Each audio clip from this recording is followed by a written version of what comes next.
meu amigo, minha amiga, seja muito bem-vindo, seja muito bem-vinda. Sejam todos muito bem-vindos a mais um episódio Não Deixe para o Inventário. O nome já diz tudo, Não Deixe para o Inventário fala de holding, fala de sucessão, fala de proteção, fala de tributação, fala de vida, fala de família. Meu nome é Leandro Bueno, eu sou empresário contábil, estou à frente da São Lucas Contabilidade há mais de 25 anos e dentro de um escritório contábil já há mais de 30 anos. E hoje o nosso episódio promete desmistificar muitas questões inerentes à imobilização não, à transição, à transformação, à migração, eu diria até, do imóvel que está no seu CPF para este mesmo imóvel que vai para o seu CNPJ, a sua holding. Vamos entender quando compensa, quando é cilada. Cuidado, Bino. Vamos entender todo esse contexto. E ao meu lado, minha querida, inenarrável, salve, salve, Maria Bethânia Souza Melo Zeiser, a lemoa que não está muito feliz, né, com o seu país na Copa. Infelizmente foi eliminado, né? Mas a gente segue aí torcendo pro Brasilzão, que é o que interessa. A lemoa fake, né? É bem fake, inclusive. Seu pai era alemão, né? Meu pai era alemão. E seu irmão mora na Alemanha? Meu irmão já há mais de 30 anos ele foi novinho pra lá. Ele era o único que veio com essa vontade de Tatite? De deixar... Deve estar. Mas o meu irmão, ele é um alemão igual meu pai era. Fajuto também. Fajuto também. Meu pai nasceu lá, mas ele falava, né? Eu sou alemão, o alemão mais brasileiro que existe. Ótimo. Vamos um dia, quem sabe, fazer um episódio só sobre um pouco das nossas trajetórias, nossas histórias. Hoje, falando então sobre holding para imóveis, quando compensa e quando é pino, quando é cilada. Vamos entender, Bethânia, nesse conceito de pessoa física, pessoa jurídica, de tributação de aluguel, porque eu sei que tem muita gente que está ganhando muito dinheiro, diga-se de passagem, com aluguéis em Airbnb, Sim. em aquele quinto andar, com administração, com sucessão, a tributação na pessoa física jurídica de sucessão, com ganho de capital. Diga para mim, qual a diferença, em linhas gerais, é claro, da tributação da pessoa física para a pessoa jurídica quando a gente faz esse processo de transição? Quando é interessante, quando compensa e quando é cilada? Então, aqui a gente vai ter que dividir um pouquinho para ficar mais claro para quem não tem o conhecimento técnico necessário para fazer essa análise, né? Então, assim, para quem está chegando nesse assunto agora, que não estudou, enfim, né, o público em geral,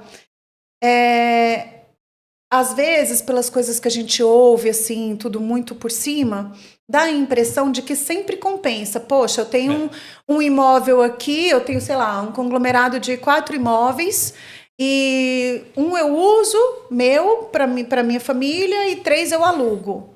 Vou colocar tudo na holding, né? Então, essa é a grande cilada de você achar que o fato de você trazer para a holding, necessariamente você vai ter um retorno, uma eficiência tributária melhor do que na pessoa física. E nem sempre é assim. Então, eu vou falar em 2 situações aqui, por exemplo. Ótimo.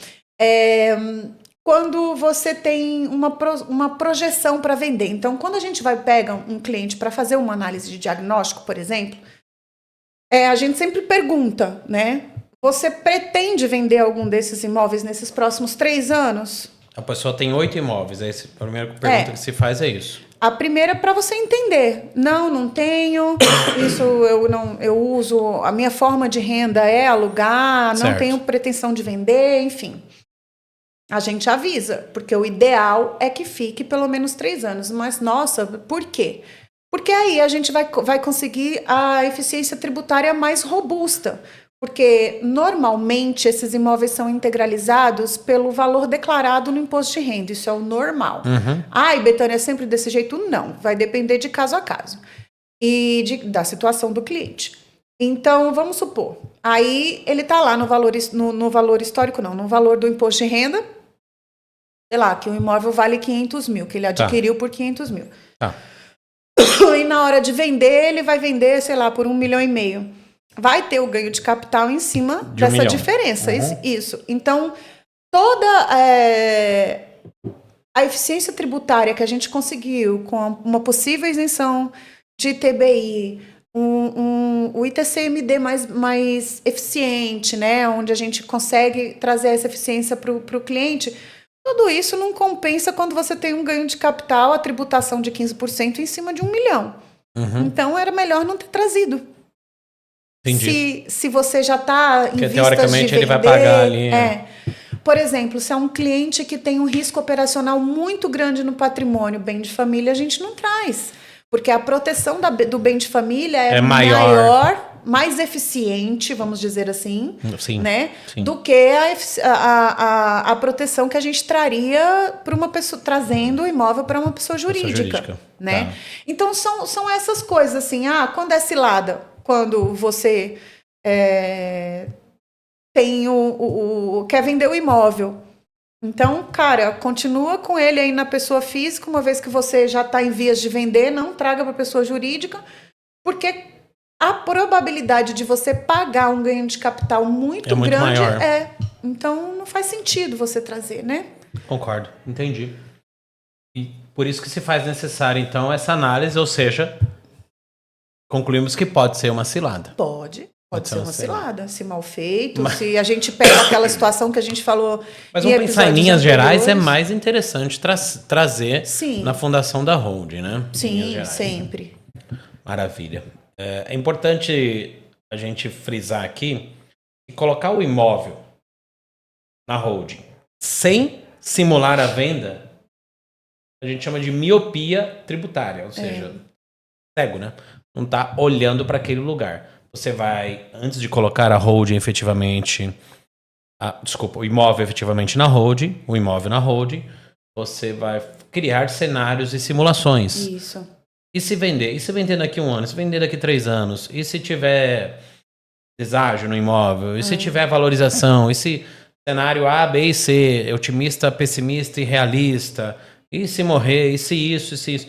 Porque no final do dia, uma holding patrimonial, tal qual uma empresa, ela precisa do seu business plan.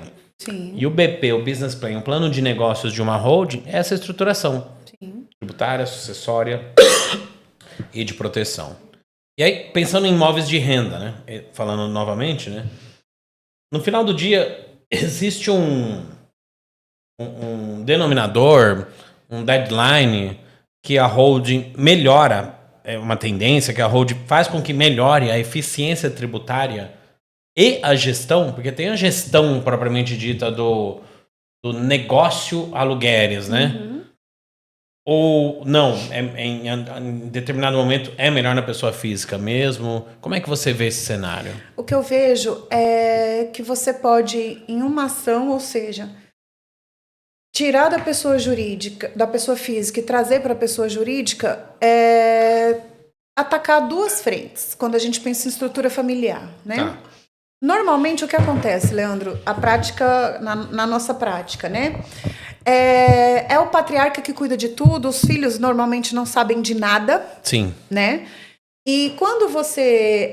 isso é uma prática que a gente traz para o negócio, né? Que tratar a família como não só a figura do patriarca e da matriarca, né? A gente sempre pede para eles trazerem os filhos, porque eu acho que também faz parte do nosso trabalho conscientizar para que isso perdure, que normalmente é o que as famílias querem. Ponto. Passando esse ponto, né? Quando a gente vai olhar para uma família, quando que a gente consegue matar 2 coelhos com uma cajadada só? Você traz o benefício da governança para dentro dessa família. Da gestão, né? Da gestão. Quando governança, a gente tá falando em outras palavras, é gestão. Isso, a gestão do patrimônio. Do patrimônio. Né? Porque é a base da eficiência. Se não tiver essa gestão, por exemplo, conscientizar essa questão da venda, né?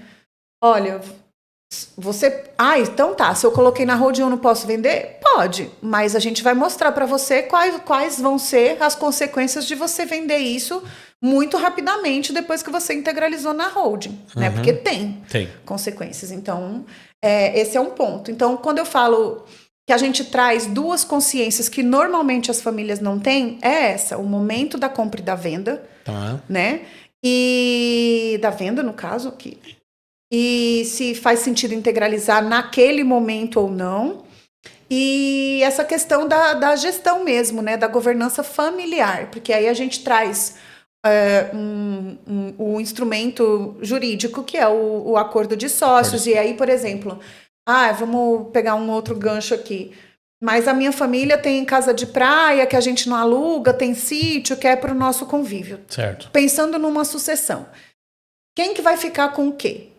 A gente olha para dentro dessa... Tem casa na praia, tem casa no campo... Não é quem vai ficar com o quê, a pergunta. Eu vou refazer a análise. Como que isso vai ser usado após o falecimento do patriarca e da matriarca? Vai ser usado para gerar renda ou para uso comum? Isso pode pôr no contrato? Pode pôr no acordo de sócios. Legal. Entendeu? Legal. Ou seja, aquele imóvel que a gente tem, sei lá, em Limeira, em Campinas, no interior de São Paulo, aqui a gente falando de São Paulo, né? E aquele imóvel que a gente tem na Praia Grande, o da Praia Grande vai ser para locação, e o do interior vai ser para uso da família, dividido, são 4 filhos, um final de semana para cada um. Exato. Pode criar essa regra? Pode fazer isso através de acordo de sócios, com o patriarca e com a matriarca ainda em vida. Pode fazer isso através de atas, de deliberações societárias. Que legal, essa é a então novidade. A gente usa os instrumentos, quando a gente pensa em governança, a gente usa esses instrumentos para poder tratar mesmo o patrimônio da família. Porque se você parar para pensar... Porque não é só integralizar, né, Leandro? Se você parar para pensar, por exemplo, eu tenho um escritório aqui. Esse imóvel tá em nome da minha hold. Eu não posso simplesmente chegar segunda-feira e decidir que eu vou trazer minha cama... minha geladeira, meu fogão aqui pra cá. Sim. E morar aqui. Né? Mesmo sendo meu, tem regras de convívio, regras de sociedade. Isso, porque não é seu. Então, é da empresa que você para fins sócio. Comerciais. Então, pensando nessa analogia, nesse contexto, né, seria a mesma coisa ali para o imóvel do patrimônio familiar. Sim. Então, ou seja, casa de praia, sítio, apartamento de família, você mitiga o risco de conflito com toda essa estruturação. Imóvel de família sem regra vira campo de batalha. Imóvel de família sem regra vira campo de batalha. Cada um quer dar o seu pitaco, quer pintar de amarelo, outro quer pintar de verde. Outro... Fica aquela coisa toda. Legal, muito bom. Acho que é interessante isso para você que está nos acompanhando. Compartilhar com os seus pais, patriarcas, né? A gente chama de patriarca aqui, que é quem é patrono, né? Quem é o dono, o dono da herança. Pai e a mãe. Pai e a mãe, né? Normalmente. Compartilhe com os seus pais. A gente, na medida do possível, claro, em algum momento tem que trazer o juridiquês, mas a gente tenta falar o máximo aqui sem juridiquês, sem contabilês. Compartilhe com seus irmãos, seus noras, sogra, genro, enfim, com toda a família. E se você está gostando, já aproveita aqui, se inscreve no nosso canal, já deixa o seu like, já comenta se tiver mais dúvidas. Teremos o maior prazer em sanar as suas dúvidas. Se você está vendo esse conteúdo através de um corte também, compartilhe aí com todo mundo do grupo da família, com o grupo de amigos. Conhecimento nunca é demais. E aí pensando ainda nessa estrutura, né? Falando aqui na estrutura de hold para imóveis, eu tenho o cenário que você já trouxe, uma pitada ali de ganho de capital e ITBI. Vamos falar um pouco nesse sentido, né? Principalmente do ITBI. Eu tenho venda futura, eu tenho uma venda que eu vou realizar futuramente, porém, todavia, eu tenho o custo contábil, o custo de aquisição, eu tenho o valor histórico, eu tenho o valor de mercado, eu tenho a imunidade do ITBI na entrada, do tema 796 do Supremo, eu tenho o excedente. Traduzindo em miúdos, como que fica essa história toda? Em algum momento, eu vou deixar na pessoa física, vou pagar ganho de capital, vou levar, transitar para pessoa jurídica, vou pagar ITBI e numa situação de venda vou pagar como receita operacional a base de presunção de 32, 11,33, ou vou pagar como circulante, correndo risco, ou ainda vou pagar como ganho de capital como imobilizado na pessoa jurídica. E tem o ITBI. Como é que faz com esse balaio de gato tributário para, no final do dia, eu falar assim, eu preciso reduzir essa carga tributária e tentar, na medida do possível, não pagar o ITBI? Sobre essa questão do ITBI, esse tema, que já foi julgado, o tema 796, já foi apreciado pelo STF e agora está sendo rediscutido, porque é assim. O que foi julgado nisso? Existe o dispositivo da Constituição Federal que dá a imunidade de ITBI para integralização de capital social. Tá. E aí tem as exceções. Então eu tenho vários imóveis que completam 5 milhões, eu integralizei, eu não pago ITBI. Isso. Em tese. Em tese. Está lá na Constituição bonitinho. Aí vem uma vírgula, fala, exceto em casos de fusão, incorporação ou extinção. Extinção, tá. Pronto. O que as prefeituras entendem? Que não tem que isso não é exceção. A integralização faz parte. Entendi. Entendeu? Que apenas integralizou, né? Isso. Então, eles, na verdade, o que eles fazem? Eles reconhecem o artigo, tá, beleza, tá aqui falando que na integralização não tem. Só que eles condicionam a atividade. Entendi. Esse tema, uma atividade operacional imobiliária. Esse tema, sendo que isso não existe, né? Isso é a interpretação das prefeituras para poder arrecadar. Mas tudo bem, esse ponto ainda está sendo discutido no STF. O que o STF já discutiu? Porque o que é esse recurso que foi discutido nesse tema? 796. O cara integralizou por 500 mil, só que o imóvel vale 700 mil. Uhum. A prefeitura entendeu que aquela diferença era um excesso. Uhum. E desses 200 mil, a diferença dos 500 que foi integralizado, que ele reconheceu a imunidade, o STF reconheceu a imunidade. O que ele falou que a prefeitura pode cobrar? A diferença. Entendi. Entendeu? Então, essa questão de valor de custo, valor histórico, valor de mercado, vamos supor que Mas aí, deixa eu só te interromper, porque Sim. Precisa ficar claro. As prefeituras todas entendem desse jeito? Não. 5.400, 2.700 entendem que sim, 2.700 entendem que não. Tem a prefeitura que vai entender que a Constituição Federal tá ok. Vamos falar de capitais, em linhas gerais. Eu tô falando de São Paulo, Rio de Janeiro, Curitiba... São Paulo, por exemplo... Sei lá, Belo Horizonte... São Paulo entende que não, que é condicionada. Se você tem lá na atividade a administradora de bens próprios que eles equiparam a atividade imobiliária, vai ter ITBI. Ou seja, vai pagar. Aí eles vão falar o seguinte para você. Tá, eu reconheço a imunidade. Desde que a sua atividade preponderante não seja imobiliária. A receita seja maior de compra e venda de imóvel. Não, de compra e venda de imóvel não. Seja maior de, sei lá... Não vai existir numa holding não tem patrimonial. Não tem. Entendeu? Malandragem. Aí é isso, né? Aí você vai pôr e-consultoria? Mas você não vai emitir nota de consultoria. Porque para proteção não é interessante que você traga a sua atividade para dentro. Então, em tese, você teria que ficar, sei lá, 5 anos sem fazer nada. Entendeu? Coisa que não é a nossa realidade hoje. Talvez antigamente a gente pudesse até pensar, e era feito assim, abria-se uma empresa patrimonial, deixava ela lá sem nada e depois você ia movimentando ela, Entendi. Mas tudo se modernizou e hoje, então, essa questão do tema 796 foi isso que foi discutido. Entendi. Mas isso quer dizer que eles cumpram? Não. Não. Então, o negócio foi rediscutido novamente. E com a reforma tributária, veio alguma mudança a respeito desse tema, não? Ou ainda não tem nada pacificado? A reforma tributária, o que ela trouxe, não mexeu em alíquota, não mexeu em nada. É que a reforma tributária não é só reforma do ITBI, né? É reforma de consumo. ITBI não é consumo. Mas o que eles pacificaram ali é que... E assim, né? Na reforma tributária, o que eles trouxeram na questão do ITBI foi a base de cálculo. Porque o que acontece, Leandro? Não dá pra gente não aprofundar um pouco, tá? Eu vou tentar falar de uma forma simples aqui, mas não tem como a gente falar do assunto sem dar uma aprofundadinha, porque precisa ficar claro. Sim. Então, o que acontece?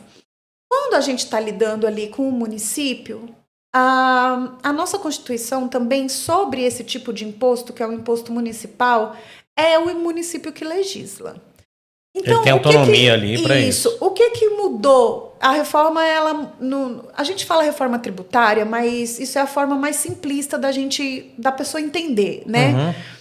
Mas ela trouxe algumas inovações, por exemplo, na questão do ITBI, que é, antigamente, quando a gente fazia essa movimentação, a gente tinha essa questão de discussão do ITBI, mas não existia assim, a maioria das prefeituras ia pelo valor venal. Sim. E aí a gente ia discutir todos esses outros pormenores. O que aconteceu? A tendência agora é que se faça por valor de mercado, não mais o valor que está lá, né, que a gente pede a certidão na prefeitura e a prefeitura fala, esse imóvel vale tanto, né? O valor de mercado é aquele que as imobiliárias determinam o comércio. E o que as prefeituras, pasme, o que as prefeituras andam fazendo? Eles dão um Google. Quanto vale o apartamento na rua tal, número tal? Vem anúncios em imobiliária. E ali toma como base? Isso. E se tem reforma, E aí você integralizou e o cara tá colocando lá que o apartamento dele, o proprietário mesmo do apartamento anunciou numa plataforma digital aí o imóvel dele, sei lá. Em algum momento. Vou colocar lá o imóvel vale 2, vou colocar lá 5 milhões. Não quero vender, se aparecer um doido para comprar, vendo. Pode acontecer. Pode acontecer. Aí, isso foi um caso real. O que acontece? O que a prefeitura... O advogado entrou com um processo contra a prefeitura falando que ele tinha que demonstrar o cálculo, que era ilegal falar de qualquer jeito. Por si só, vale tanto. Acho que vale tanto. Não, você tem que demonstrar. Como que foi que você chegou? Aí, o que eles fizeram? Deram um Google no imóvel, acharam um anúncio que o cara queria tanto, ele integralizou por tanto, e a briga estava justamente, né, como que você chegou nesse cálculo. O proprietário falou, meu cálculo está aqui, foi no meu imposto de renda. É o que eu declaro. Sim. Então, esse imóvel é isso para mim. E a prefeitura, não, meu imóvel, para mim é tanto. E tá aqui, ó, o anúncio. Como que você integraliza fala que vale 500, sendo que você está tentando vender por 5 milhões. Então, é engraçado, né? Aí o advogado nessa hora quase desmaia, mas é isso. Ele não pode. Como assim a prefeitura justifica o entendimento dele baseado no anúncio, sem um embasamento técnico robusto? É um embasamento comercial, não é um embasamento técnico. Então, o que está acontecendo com o ITBI? A gente cada vez mais tem que olhar para as discussões, para as brigas que a gente vai travar, né? Então, assim, o que a gente não pode admitir? Mesmo que venha negativo, a gente tem que brigar. E isso é feito através de procedimentos administrativos. Eles insistiram, aí sim a gente vai para a questão, discutir isso judicialmente, né? Porque a gente tem que fazer com que eles provem da onde que veio aquele valor. Da onde que veio aquele número. Entendeu? E às vezes é isso que a gente não faz. E porque o cliente às vezes fala, tá bom, eu não quero discutir, vou pagar. Nessa hora eu fico, poxa, eu entendo, mas às vezes o cara tá com pressa. É um dinheiro seu, é um direito seu, né? Mas eu sempre insisto para que a gente passe pelo menos pelo crivo administrativo. Poxa, mas eu vou ficar esperando tudo isso e a gente já sabe qual vai ser o resultado, porque a gente sabe, né? Infelizmente. Qual que vai ser o resultado? Vai vir negativo. E a gente vai ter que vai judicializar. Vai judicializar, mas eu continuo insistindo que vale a pena, que a gente não pode deixar as prefeituras ditarem como que vai ser feito o cálculo, uma vez que todas essas inovações que vêm vindo, né, junto com a reforma tributária, o pessoal está aproveitando e discutindo outras coisas, o ITBI é uma delas, então a gente não pode deixar que o fato deles entenderem que agora é feito pelo valor de mercado, que eles arbitrem quanto vale o seu imóvel. E pensar de uma forma bem chula aqui, dizendo, né, bem simplista, imposto sobre transmissão de bens imóveis. Estou transmitindo de uma pessoa A para uma entidade B. Ora, é uma transmissão, mas continua sob gestão e sob a posse, sob a administração, sobre a moradia, às vezes até, daquele próprio indivíduo, né? Uhum. Então, eu acho que assim, no entendimento prático da coisa, eu brinco, né? Que é de mim para mim mesmo. Sim. Não vendi, não houve, sabe? Por isso que existe a imunidade trazida na Constituição Federal para esses casos, porque não faz agora, sentido. Se eu fosse vender, óbvio. É. Óbvio, né? Óbvio. E ainda tem a regra, né? Quem arca com o ITBI tá fazendo a compra, né? Complicado demais. E aí tem essa discussão tributária e tem a discussão também familiar. Um pouco do que a gente já falou da governança dos imóveis, né? Acho que você já disse aqui, mas vale a pena lembrar que a responsabilidade... Por exemplo, eu tenho uma família de 5 irmãos, sendo um num segundo casamento, ou seja como for, né? Numa segunda situação, e 4 ali, da base da família. Ele pode usar? Ele paga para usar? Ele paga... Ele não pode usar, mas os 5 dividem a conta de luz. Ele pode decidir em alugar.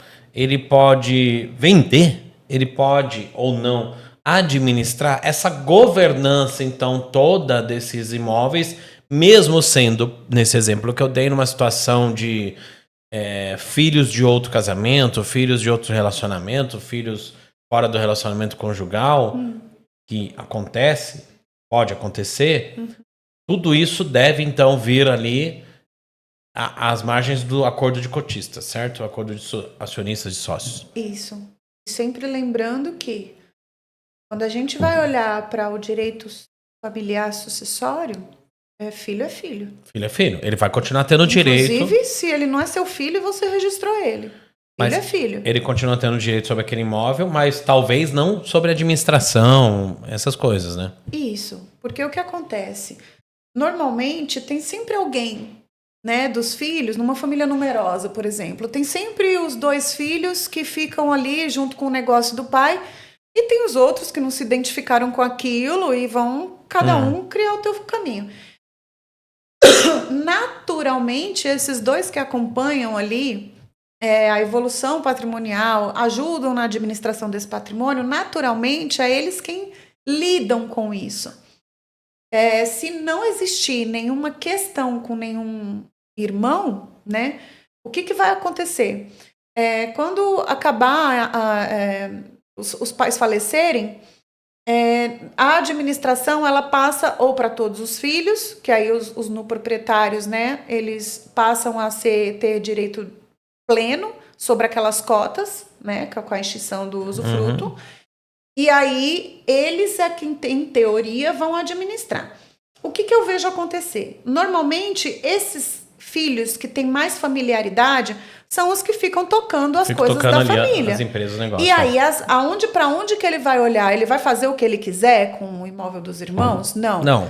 Tudo, a gente coloca cláusulas que, para discutir esse assunto, precisa de um quórum de tanto. Numa primeira chamada... 50% mais um. Isso. Entendeu? E aí a gente faz o cálculo claro, assunto mais críticos, mais delicados, que está na lei, né? E aí, para cada assunto, ou para assuntos mais sérios, uma venda, né? Que vai impactar mais aquele patrimônio, aí sim a gente elege os quórums para cada assunto. Isso é tratado no contrato social, isso é tratado no acordo de sócios, e aí vai, né, de acordo com o que a família quer. Então, nesse lugar é que é importante a questão da governança. E aí, nesse exemplo que você trouxe, então é assim, tá, tem um filho que não tem contato com a família, o filho do primeiro casamento que mudou com a mãe para outro país, sei lá, perdeu o contato. Ele deixou de ser herdeiro? Não. Ele vai estar dentro da holding patrimonial, junto ele vai estar dentro desse conglomerado, junto com os outros irmãos, ali com a sua cota à parte, como herdeiro, né? O que a gente dá, o que o direito, né, não nem a gente, o que o direito traz para aquele patriarca, matriarca que querem, por exemplo, privilegiar esse filho que sempre teve ali... Em detrimento dos outros, talvez? Não em detrimento, porque assim, Leandro, a gente pensa num patrimônio de 100%. O que a legislação... 50% para o cônjuge, os outros 50%... Esquece o cônjuge, não vamos falar de cônjuge, falar de filho. Porque aí também tem isso, né? Tem os 50%, aí vai cônjuge, casado com qual regime de bem? Aí a gente vai ficar aqui... Vai embora, vamos, né? só pegar esse seu exemplo aí dos filhos, né? Então tem os 50% da parte que não é disponível, que pra ela ninguém. É sucessória e que se o cara tiver 5 filhos, ele vai ser dividido igualmente pelos 5. Tá. E tem a parte disponível desse patrimônio, que é 50%. Então, se ele quer privilegiar um filho, ele pode, desde que ele não avance nesses outros 50%. No direito dos outros... entendi. Entendeu? Então, se a gente está falando de 5 imóveis, ele não pode dispor de mais que 50% desses 5 imóveis. Entendeu? Ele pode dispor só de 50%. Os outros 50%... Em tese, assim, da parte dele... Da parte dele, patriarca, ele pode falar assim, eu vou passar pelo menos 25%, né, dos cônjuges lá, um regime comunhão parcial, tradicional. Eu vou passar os meus... 50% dele é 25%. 25% meu, eu vou passar para Maria. Isso. E tá tudo bem. Tá tudo bem. E não precisa nem ser para filho. Ele pode privilegiar um amigo, ele pode privilegiar um afilhado. Isso também entra ali na parte da governança, né? Determinando... Isso. Ó, eu vou ter um genro que eu gosto muito, um primo, alguma coisa que eu gosto muito, e ele vai entrar com 25% das minhas cotas ali. Isso, eu vou doar 25% das minhas cotas para ele. E os filhos não precisam dar aval. Não. Se esses 25% não ferem os 50% que são direito dos herdeiros... Sim. Aí se ele e a mãe querem passar para terceiros a parte deles... Pode. Eu acho justo até. Sim. Seja feita a vossa vontade. Exatamente. Aquilo que a gente estava falando no episódio anterior. Mas você vê como as coisas se encaixam, elas se ligam, né? Então, é por isso que é importante a gente...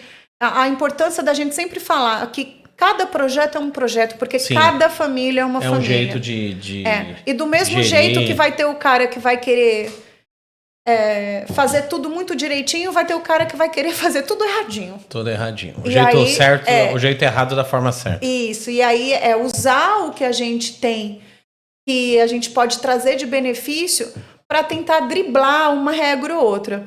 E nesses casos, o que a gente tem por obrigação fazer é mostrar para ele que não dá para a gente fugir do que é correto. Sim. Por quê? Do que está garantido em lei. Por quê? Porque depois isso vai ser contestado. E se contestado for... Vai dar mais trabalho o molho do que o peixe. Vai gastar mais dinheiro. Então, como a gente está falando de eficiência financeira, tributária, né, para aquela família... pega o caminho do que é certo, que vai ser mais barato para você. Muito. Sem sombra de dúvida. Né? Vamos pegar um caso prático aqui que eu trouxe. Tem um investidor com 8 imóveis de aluguel. Ele coloca tudo na hold, buscando ali a imunidade do ITBI. Mais registra os bens nesse contrato, nessa consolidação, nessa integralização, a valor histórico. Tá? Aí, anos depois, ele vai vender e descobre que tem um ganho de capital gigantesco. Porque a base, o registro histórico, ficou... Ele quer ganhar na ITBI, registra pelo registro histórico, e aí depois de 5 anos ele vende a valor de mercado. Faltou então simular o ciclo completo, com entrada, com renda e com saída, né? Então, esse é o gancho, né? Esse é o ponto, né? Porque se torna até polêmico. Todo imóvel deve ir para a hold. Tem muita gente que afirma, né? Todo imóvel deve ir para a hold. Porque imóvel para venda rápida pode ser aquele que não deve entrar, né? Aquele que não deveria entrar. Ou seja, aquele que eu vou vender na semana que vem, aquele que eu não deveria entrar. Então, a pessoa fala, todo imóvel deve ir para a hold. E é um caso prático aqui que a gente pegou que faltou simular o ciclo completo, né? Faltou, porque o cara jogou a base para ITBI ignorando um monte de coisa, né? Mas jogou a base, foi espertão. Nossa, vou ser espertão, vou jogar aqui pelo valor histórico e, nossa, vou economizar tanto. Só que aí ele recebeu uma proposta muito boa e logo em seguida teve que vender, né? Nesse exemplo que você imaginando, né? E aí ele se lascou todo, porque não foi simulado o ganho de capital, o quanto a economia de ITBI representaria versus o ganho de capital, entendeu? Então, a gente pode afirmar que antes de transferir o único imóvel, simular o aluguel, simular o ITBI, simular o ganho de capital, simular a venda de fritura. É uma conta que tem que fechar para todos os ciclos, e aí, qual for mais... Tudo bem, papel aceita tudo, mas você vai simular baseado na legislação atual. Qual foi a conta que mais fecha? Essa aqui, então eu vou decidir por essa. Isso, certo? E lembrando que assim, esse relacionamento, principalmente com o contador que vai trabalhar, né, ajudar o patriarca, a matriarca na gestão da empresa mesmo, com as obrigações acessórias, ele vai ter sempre, quando ele for fazer qualquer movimentação, o patriarca e a matriarca forem fazer qualquer movimentação nesse patrimônio, é sempre bom conversar com a pessoa que está ali junto com você, ajudando você na parte técnica, porque é ele quem vai te mostrar todas as simulações para que você tome porque a melhor decisão, porque às vezes você está achando que vai fazer um negócio, né, maravilhoso, e quando você olha para o número e os impactos que aquilo vai ter, não é tão bom assim. Não é tão bom assim. Então é sempre bom você tomar consciência, né, de que essa pessoa vai ter um papel na sua vida, não só de auferir ali os seus impostos, o que seja, né, mas de atuar como um conselheiro mesmo, um advisor lá, né? Isso. Um advisor. Muito bom. Estamos chegando ao fim de mais um episódio. Aprendi muito hoje, hein? Muito obrigado. É sempre muito bom. Todo dia 1% melhor do que ontem em nível de conhecimento, sem contabilez, sem juridiquês. Repito, se você gostou, está gostando, está curtindo esse conteúdo, eu não sei o que você está fazendo que ainda não curtiu, comentou ou compartilhou para toda a sua família, todos os grupos do WhatsApp. Continue sempre aqui conosco. Semanalmente, quinzenalmente, a gente traz novos conteúdos aqui relacionados ao mundo de holding. Betânia, suas considerações finais. Hoje, nas minhas considerações finais, o que eu queria deixar de mensagem final é justamente essa mesmo. A gente tirar um pouco dessa visão de que o contador e o advogado são para resolver os seus problemas, no sentido de aconteceu esse problema aqui, eu preciso que você me ajude a resolver. E sempre olhar para o profissional com esse olhar mais, nossa, surgiu essa oportunidade, deixa eu conversar com o meu contador, com o meu advogado, uma vez que todo o meu patrimônio está dentro de uma estrutura empresarial, se isso vai ser vantajoso, se não vai, porque isso faz parte, né, Leandro, cada vez mais com esse boom que as holdings vêm tendo e realmente as vantagens que se encontra fazendo uma estrutura societária patrimonial, né? Então, a minha mensagem, minhas considerações finais hoje seria para trazer essa conscientização para o patriarca, matriarca. Antes que a bucha pegue, antes que o problema chegue. Isso. Muito obrigado a você que nos acompanhou até aqui. Muito obrigado a você que curtiu, comentou e compartilhou, se inscreveu no nosso canal nesse episódio. Comente aqui também se você tem algumas outras ideias de conteúdo para este essas questões inerentes à holding. Em breve a gente vai trazer de uma forma mais profunda, inclusive, sobre a reforma tributária. Um abraço a todos, fiquem com Deus e até o nosso próximo conteúdo.